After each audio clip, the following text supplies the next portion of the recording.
Emergency আমার ৬ মাস ৬ দিনেরটা নিয়ে আমরা ইয়েতে যাই ঢাকা আগারগাঁও নিউরো সার্জারি যাই। ওখানে আমরা ডাক্তার ওই দিনকে আর পাইনি, না পাওয়ার কারণে ডাক্তার বসেছিল রোববার আর বুধবার। সেই কারণে ওখানে তাকে দেখানোর পরে ওই তারা বললো আপনি ২-৩ মাস পরে আসে। ঠিক আছে, আসার পরে তখন আমরা না উপায় না পাইয়া আমরা বাড়িতে চলে আসি ৬ দিনের টাইম। এখন বাচ্চার বয়স কত? এখন বাচ্চার বয়স হলো ৯ মাস।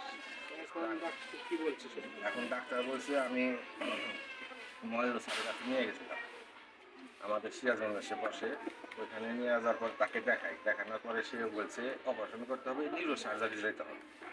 তার অনুযায়ীতেই আমরা নিউরো সার্জারিতে যাই।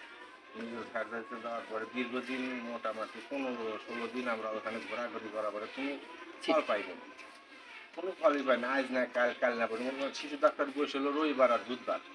এগুলা পরীক্ষা নিরীক্ষা যেগুলো দিচ্ছে সেগুলো দেওয়ার পরে আমার যে টাকা পয়সা ছিল সেটা মোটামুটি আমার ঘুরে আসে। তখন আমরা কি করব না কোনো চিন্তা ভাবনা না পাই আবার বাড়ি চলে আসি। আসার পরে আবার পুনরায় সেখানে যাওয়ার পরে ওই ময়নুল ডাক্তারের কাছে আবার তার কাছে নিয়ে যাচ্ছি। আমাকে বললো সুদীপ্ত মুখার্জি এক ডক্টর আছে নিউরো সার্জারিতে, ওখানে সে ডাক্তার কর্মরত আছে। সেই ডাক্তার আবার পার্সোনালভাবে আপনার গ্রিন লাইফে ওখানে বসে। সেই স্যারের কাছে আবার পুনরায় মনোজ ডাক্তার স্যার সেখানে আমাকে তো বলে তুমি তাকে দেখাও।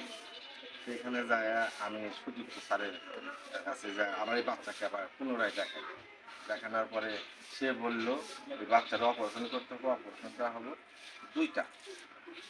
যে আমি বললাম স্যার অনেক কাকতি মিনতি করার পর বললাম স্যার হ্যাঁ অনেক কাকুতি পরে স্যার আমার যদি নিউরো সার্জারি ভর্তি করা যায় আপনি ভর্তি করে দেন।